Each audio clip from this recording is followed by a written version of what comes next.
These are the 5 worst fighting games to ever be released, one of which I'm not even sure if I can show on here.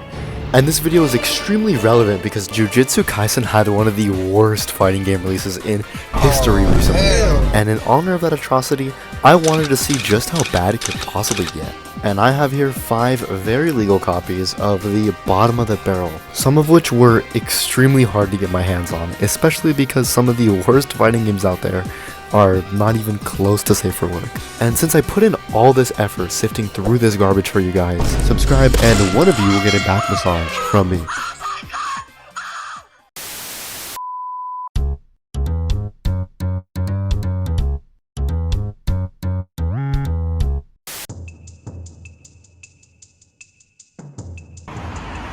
This thing on, we're here in the jungles of Los Angeles looking for the first game on our list.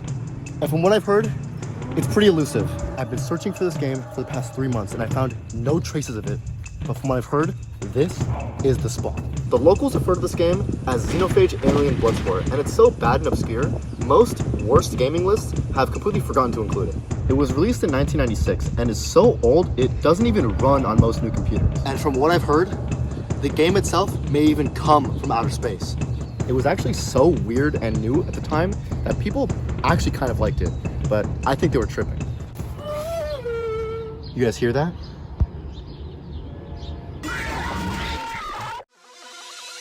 It's honestly hard to believe that something that looks like this actually got released to the public, except that it doesn't look like this. The game is by default zoomed in, which can be disabled in the settings.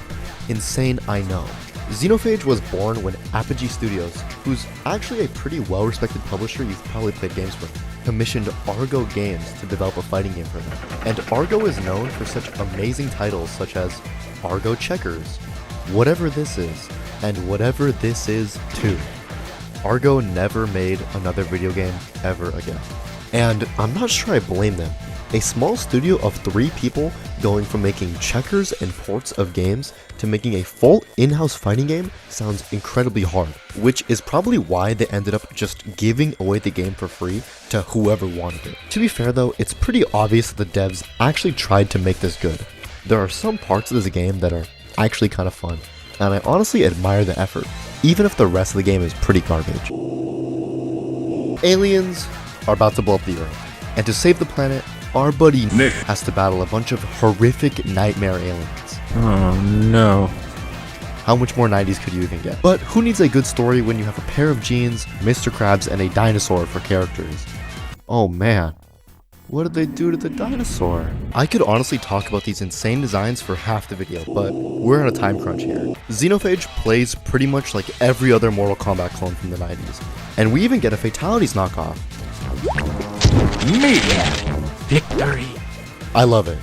What I don't love, however, is a mechanic where if you or your opponent dies, you can mash buttons and just get right back up, which is crazy, and there's no limit to this. Free play is about what you'd expect. You can fight and play as any character, and actually features some surprisingly deep customization. You can adjust the individual health, strength, speed, and a bunch of other stuff. Imagine this in a good game. Pretty rare to see. Legend has it that deep within the game's code holds a terrible, dark secret. A hidden character.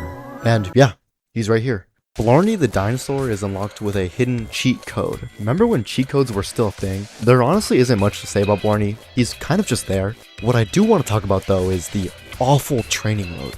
Most training modes, let you practice your combos or test out characters, but Xenophage says no to that. Instead, we get some weird inflatable clown that just kicks your ass. You can't combo it, he just fucking pummels you and calls it training.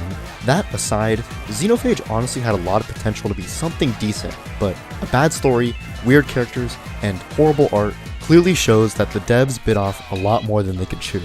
Maybe if this game didn't nuke their company, this series could have actually gone somewhere, but I honestly doubt it. Surprisingly enough, Xenophage is actually one of the better games on this list, and also probably won't get me age restricted, unlike... There are some games on this list that are so bad, they're not even allowed on YouTube. Bikini Babes, made by an adult film studio, is barely even a game, yet it somehow also got a sequel, which led to the company behind it getting completely bankrupt. Finding info on this game is extremely difficult because all of the company and game's web pages are all either completely deleted or redirected to some weird Asian gambling website. And honestly, maybe that's for the best because This garbage has no plot, awful graphics, terrible controls, and using any excuse for the models to take their tops off, whether you win or lose. Also, just look at it. Like, genuinely, what is this? The game opens up with a cinematic showing of a couple almost naked women beating each other up outside of nature, which, to be honest, is basically how the game plays, with such amazing special moves such as taking your opponent's top off, farting confetti, and shooting flames out of your nipples. It's hard to believe that this game was a massive failure. As incredible as this game is, there isn't nearly enough content featured to even dedicate a full section to. So, it gets an honorable mention as one of the worst games of all time. this next game was hell. Like, not even in a funny way. Like, it's just so bad. Shaq Fu might be the only game on this list you've actually heard of because it was unfortunately lucky enough to get a sequel for the PS4, and believe it or not was actually inspired by Shaq's real-life interest in martial arts. A lot of people don't know that MMA training is the reason I have 3 championships in a row. But clearly they took some creative liberties with this project because the story follows Shaq going to another dimension and saving a kid from the evil mummy Set Ra. Huh? Yes, that's actually real. But that absurdity is the exact reason why we are here. And for the record, getting my hands on this game was not easy, but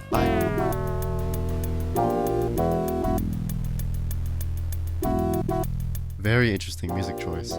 Please. I have tried to record this intro like 9 times, and I am praying to God that this works because I am so sick of hearing this awful Shaq Fu music. Can you hear me if I talk like this? Can the Lord hear me? Can anybody? I mean, honestly, where do I even begin with this game? I can't think of a single other game to feature a celebrity fighting demons, so I'm not even sure what I would compare this to. This guy just randomly happens to have a portal in the back of his dojo.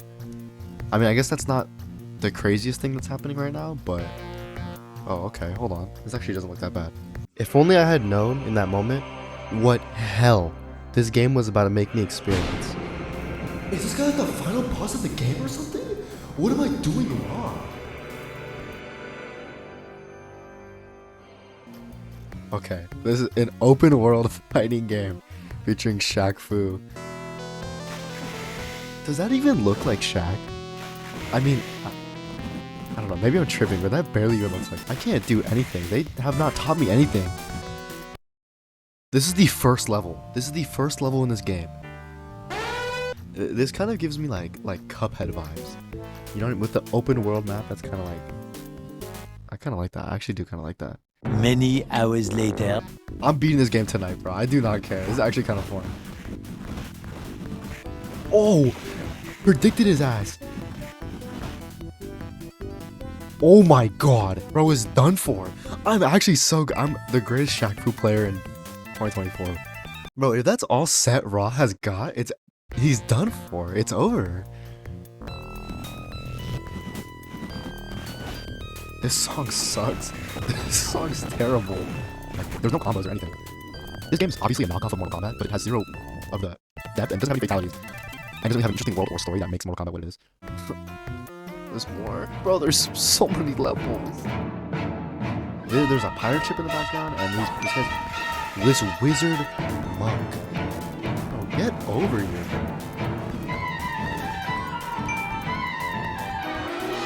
Yo, how? What am I supposed to do? I lost?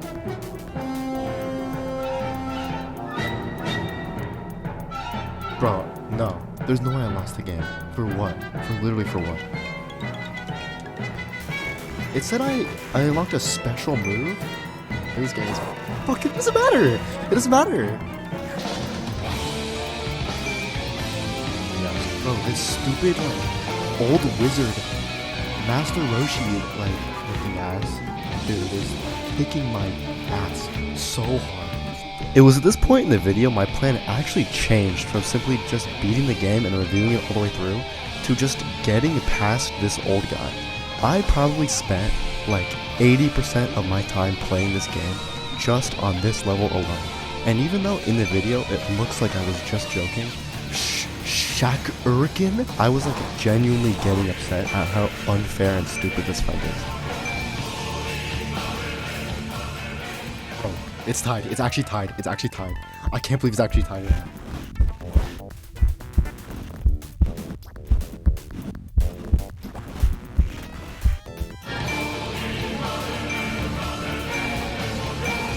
I think I'm losing it to this stupid racist caricature of an Asian man doing kung fu. Like, this.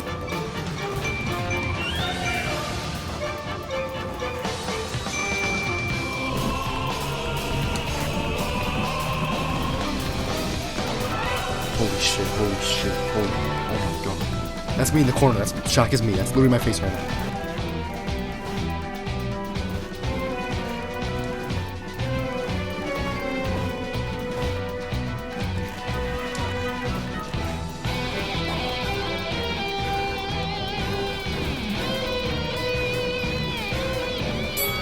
Oh my god! Oh my god! I actually beat him. I actually beat him. Oh my god! Please tell me that's like that opens the gate or something. I'm done with this game. I mean that wasn't fun.